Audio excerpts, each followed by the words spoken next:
اللهم صل وسلم وبارك على سيدنا محمد وعلى اهله وصحبه اجمعين. ازيكم يا حبايبي؟ عاملين ايه؟ يا رب تكونوا بخير. النهارده تاني يوم في دوره الكوكتيل بتاعتي الجميله دي التحفه دي، انا مش عارفه اربيها ولا عارفه اتعامل معاهم. رايكم فيها بقى ان شاء الله.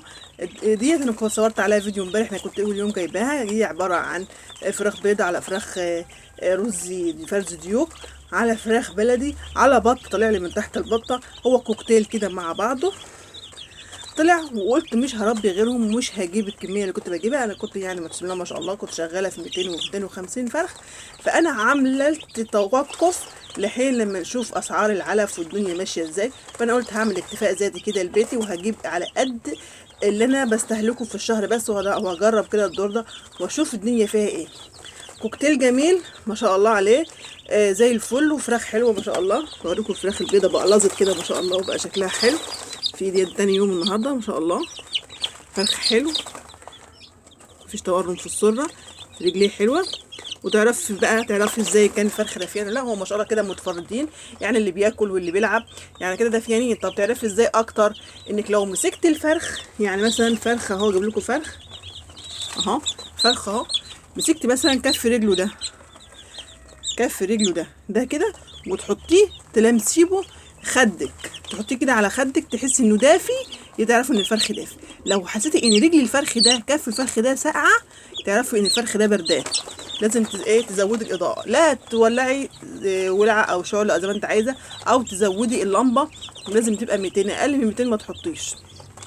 المية دي ما بتعملش اي حاجه خالص نهائيا. لازم تبقى الإضاءة التدفئة شديدة عشان خاطر تدفي الفرخ، تخليه ياكل، تخليه يبقى عنده نشاط، تخليه تشوف كل ما الفرخ دفيان بياكل، اللي بياكل واللي بيلعب واللي بيشرب ما شاء الله زي الفل زي ما انتم شايفين حضراتكم كده. الفرخ الاسود ده فرخ فرز ديوك رزي، والفرخ التاني الفاتح ده فرخ بلدي. جايباهم بشوفوا، قلت لكم انا عامله كوكتيل، والبط ده بط مسكوفي طالع لي من تحت بطه مسكوفي. طيب النهارده بقى تاني يوم في الدوره، هنعمل لهم ايه النهارده؟ هننزل لهم مشروب جامد جدا. اولا هو وقايه من البرد، لانه طبعا احنا في الشتاء. هو بيشتغل تنفسي، بيشتغل معوي، بيشتغل رافع مناعه، غسيل كلوي. هو شغال في كله ما شاء الله. لو قعدت تقولوا مميزاته هتتكلمي كتير جدا. ما زلت انا حاطه لهم العلف على الشكاره في الارض اهو، بنضفه من اي حاجه عليه، وبحط لهم شويه بشويه. انا بحطش كتير، يعني هما شويه شويه كده صغيرين ينقروا فيهم، لان الفراخ بالذات عايزه كل ما تمشي تلاقي اكل قدامها، تنقر في الارض، عايز تاكل من تحت رجليها. يومين ثلاثه بس وهحط لهم طبقه طحالين على طول، وهنزلهم وصفه جامده جدا في العلف باذن الله هقول لكم عليها. احنا دلوقتي مع السقوه اللي هحطها لهم. السقوه دي عباره عن ايه؟ هقول لكم حالا اهي. السقوه دي عباره عن اهي، ده ايه؟ ده ينسون. انا غلياه، مش غلياه يعني ملقماه كده زي الشاي الكشري. انا غليت الميه وحطيته تلقيمه ينسون زي اللي انت هتشربها بالظبط اهي، زي اللي انت هتشربها بالظبط. وحليتها بايه؟ ده عسل ابيض، بس انه كان في التلاجة حطيت نص معلقه عسل ابيض رابط شويه، حطيت نص معلقه عسل ابيض عليه، وهدوبه في بعضه كويس جدا. بدا ايه ده؟ ينسون. يبقى انا نزلت ايه؟ نزلت ينسون. انا عاملاها كده، عامله كوبايه زي اللي انا هشربها بالظبط اهي معاكم، وحليتها بنص معلقه عسل ابيض. انا لو عندك عسل اسود حطوا نص معلقه، بس انا مش متوفر النهارده عسل اسود معايا، فحطيت نص معلقه عسل ابيض من التلاجة عشان كده مجمد شويه، بس هو عسل ابيض نص معلقه عسل ابيض. اولا العسل الابيض فوائده كتير جدا جدا جدا جدا، رافع مناعه قوي جدا. يبقى اليانسون بيشتغل تنفسي، بيشتغل معه، بيشتغل غسيل كلوي، رافع مناعه، يعني كتير كتير جدا. لو حبيتي تقولي هتقولي كتير قوي قوي قوي. طيب هتعملي ايه بقى؟ اهو ينسون عادي اللي احنا بنشربه بالظبط، ان انا غليت الميه وحطيت فيها معلقه ينسون وغطيت عليها وسبتها ركزت مع بعضها شويه وجالها صفت. طيب انا هحط منها على الرتل الميه 2 سم، ومش هحط بقى كده بالكوم كده، لا 2 سم بالظبط. الرتل الميه احط عليها 2 سم من اليانسون. ده ليه؟ عشان خاطر معدتهم لسه كتاكيت صغيره، يبقى تحط على 2 سم، تحط على رتل الميه 2 سم من اليانسون ده. طب والميه؟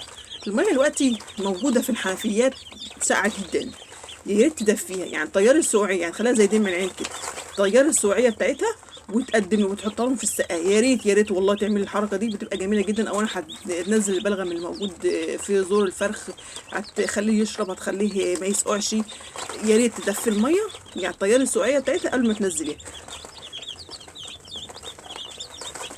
يبقى انا زي ما قلت لكم كده، انا طيرت سقعيه الميه، يعني دفيتها شويه، واحط 2 سم من اليانسون ده اهو، 2 سم اهو، 2 سم بالظبط اهو. السرنجه دي 5 سم، فحطيت 2 سم، احطها على رتل الميه بس، وحليتها بنص معلقه عسل ابيض. هات الكوبايه كلها، وخدت من الكوبايه دي 2 سم على رتل الميه، وهعينها في التلاجة عندي. هحط لهم منها تاني، هحط لهم منها بكره تاني سوا برضو ان شاء الله. هقلبها معاكم زي ما انتم شايفين كده. انا قلبت السقايه قدامكم، وطبعا هيشربوا منها. انا هوريكم بقى فرخ في ايدي اهو. لازم كل يوم، لازم مرتين 3 فراخ صغيره في ايدك. وما شاء الله هو قلوص كده من امبارح، وبدا يطلع له ريش ابيض اهوت. تك على الحويصله بتاعته، شوفي كال الحويصله عندي طريه، يعني هو كال وشرب. لازم تتاكدي ان الفرخ بتاعك بياكل وبيشرب. تك على الحويصله بتاعته كده، وتاكدي ان هو كال معاك وشرب وزي الفل. لازم تتاكدي ان الفراخ بتاعتك بتاكل. كتريش علف قدامهم، يعني تحط شويه صغيرين مش شويه صغيرين، يعني هم مش هياكلوا كتير. دايما في اول يومين 3 بياكلوش كتير. تحط شويه علف بشويه علف صغيرين، عشان خاطر العلف ما يسخنش من سخونيه المكان والتدفئه اللي عندك، عشان خاطر يبقى فيه نفسهم مفتوح على الاكل، في عندهم شراهه كده وياكلوا اكتر. الحمد لله. طبعا البط ده انا مش هسيبه معاهم، انا هسبعه بس وياهم فتره التحضير بس، وبعد كده انا هفصله، لان البط ما ينفعش يتربى مع الفراخ. يا ريت يا جماعه لو استفدتوا من الفيديو تعملوا لايك للفيديو، وتشتركوا في القناه، واللي مشتركش في القناه يشترك، ونوروني كده وشجعوني، وعلى كومنتاتكم الجميله مع الاصحاب الحلوين واخواتي في الله. وخلي لكم يعني تدوني دفعه كده، ان انا ممكن اقدر اجيب ال 200 فرخه تاني، 250 فرخه تاني واربيهم. واي عايزه بس يعني لو الاسعار العلف نزلت ممكن هستمر ان شاء الله تاني وهجيب تاني. بس هو اللي وقفني اسعار العلف الزايده، وانا مش هشتغل باسعار العلف الزايده دي جدا، لان انا الدوره اللي فاتت معايا علف غالي جدا وبعت بالرخيص. يعني ما شاء الله انا لميت حقهم بالعافيه. كان المكسب الوحيد اللي انا كسبته من دوره الفراخ اللي فاتت معايا، اللي كانت ساسو، ان الفراخ اللي انا خدتها عندي لبيتي بس. اكتر من كده انا ما كسبتش من الدوره دي. بسم الله ما شاء الله، بسم الله ما شاء الله. انا مش متوقعه ان رب العدد الصغير ده بصراحه انا تايهه فيهم، بس يعني الحمد لله كان قدر الله ما شاء فعل. شوفوا بسم الله ما شاء الله، حيويه ونشاط. بسم الله ما شاء الله، اللهم بارك اللهم بارك.